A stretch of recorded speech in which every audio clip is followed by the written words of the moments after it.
Thanks, Michael. Hey, guys, appreciate you doing this. I have a question for each of you. Yunus, you've been a starter on this team for a while.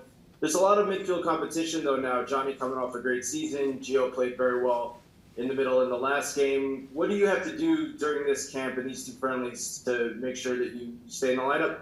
And Cam, similar thing for you. I mean, there's 5 center backs in this camp. What do you have to do to make sure you stand out and that you're in the lineup come the start of Copa? Thanks. Yeah, so I think I have to be myself and bring the best game I have, because that's what Greg loves about me. So yeah, bringing the best game out of myself. Breaking lines with my driving, with passing, being really aggressive defensively, those things. Yeah, for me, similar to Yunus. I think it's always about just kind of working hard and trying to show that you can help the team, however it's necessary. Obviously, I think ultimately it's always good when there's competitions for places because you push each other on, and yeah, just trying to do the best I can and help the team where I can. Next is Jonathan Tannenwald from the Philadelphia Inquirer.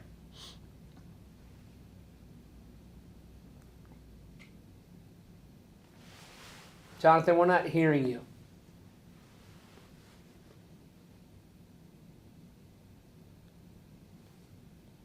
Still not, but your line is open. All right, we'll back out, Jonathan, come right back to you. Next will be Stephen Goff from the Washington Post. Thanks for doing this. For both of you guys, both serious or funny, I was just wondering to get your reactions to both Tillmans being in camp and the interaction between the brothers and just some of the things you have observed about them in their short time so far together in camp. Thanks. Yeah, to be fair, I think Timmy's just come in, hasn't he? Yeah. So we haven't seen too much of Timmy yet. But it's good for them, obviously, to have a brother. It's some achievement for them, both of them, and for the family as well. But yeah, we haven't seen too much of Timmy yet because he just arrived today, I think. So we'll have to see. Yeah. Timmy actually did get in late last evening. That reminds me, 26 players now here, the 27 on the roster, with Mark McKenzie arriving later today. We'll continue with Paul Tenorio from The Athletic. Thanks, Michael. This one's for Yunus. You're one of a few different guys on the team that has a teammate, both the national team and the club level. I wonder what you learned maybe about Christian, spending a whole year with him at the club level as a teammate that you didn't know before from the national team, and what you saw from the inside of what's made Christian so successful at Milan and helped him on to what has been a career season for him. Thank you. Yeah. I've gotten to connect with Christian a lot on a personal note. Spending a lot of time with him in the season, on and off the field. No, it's been great being able to connect with Christian because I didn't get a chance as much to do it in camp. So getting to do it in the whole year, it was really nice. And then on the field as well, he's grown so much playing on the right wing.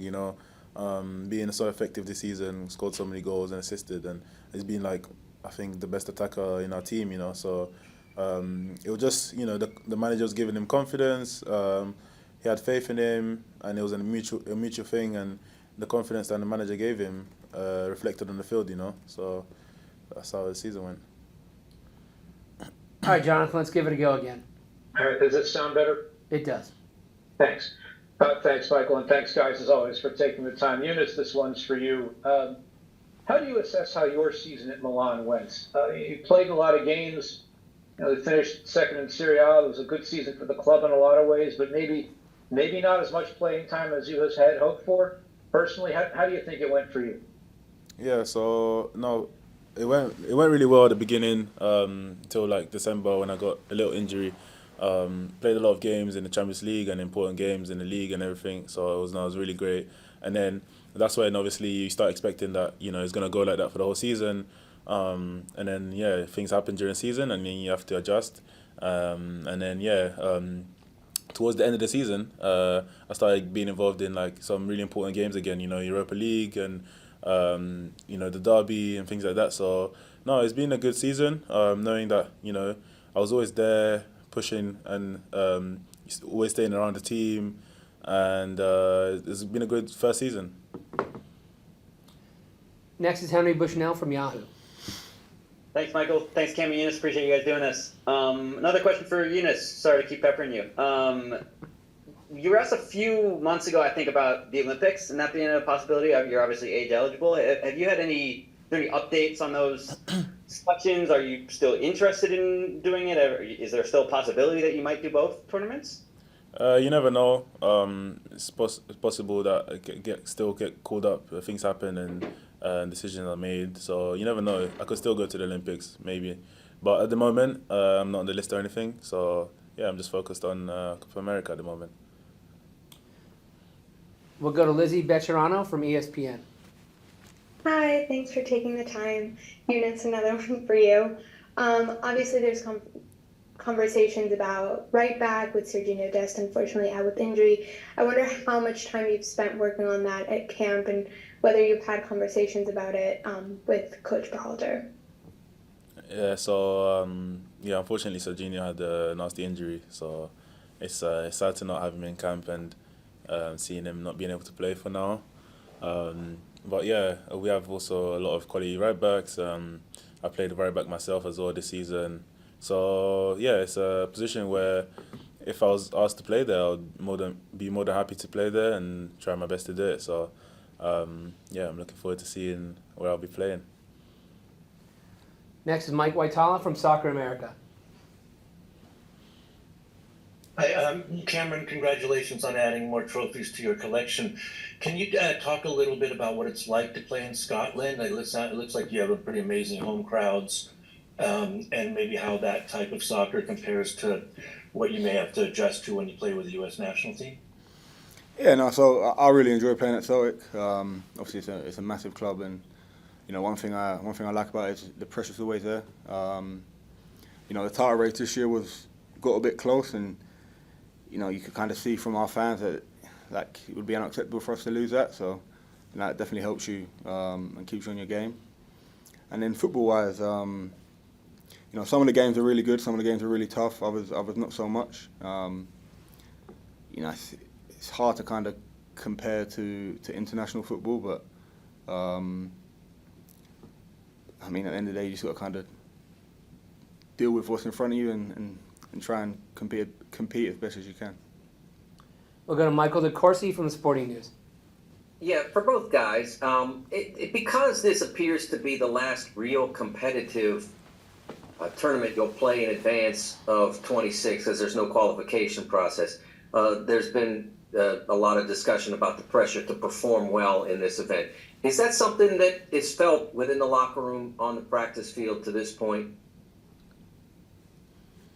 I think you always want to perform to the best of your abilities, and that's something that we want to do. Obviously in the two friendlies and then going into the tournament. I think for us it's about the focus on performance, and that's what we're working on every day in training, trying to get our performance levels as high as we can, and that kind of consistency of performance, not just in games but in training as well. And I think we're confident that if we can kind of reach our maximal level, that we'll do well. Next is Michele Giannone from Univision. Thank you, Michael. This is for both of you, and Yunus, if you can answer in Spanish. Cameron, obviously in English. Just about Colombia. What do you know about Colombia? What do you expect on Saturday? And we've been hearing over and over that these games are very important to grow and to learn, gain experience towards 2026. So what's something that you might want to pick up on Saturday? Thank you. Creo que Colombia es un rival que sí, es un rival muy complicado. Se ve que cada partido que juegan ponen mucha intensidad. Son muy físicos, especialmente su defensa. Y no, creo que tienen mucho talento también en el ataque, como por ejemplo jugadores como Luis Díaz. Y entonces ese partido nos va a ayudar mucho en la preparación para Copa América, para ver cómo estamos. Y sí, es afrontar un rival muy bueno, entonces nos va a sacar la mejor versión de nosotros también. Go ahead, Ken. Oh yeah, obviously Colombia, good team. Spanish. I can't do Spanish. How about Scottish? Nah. Obviously Colombia's a good team. Some great players playing at big clubs around the world.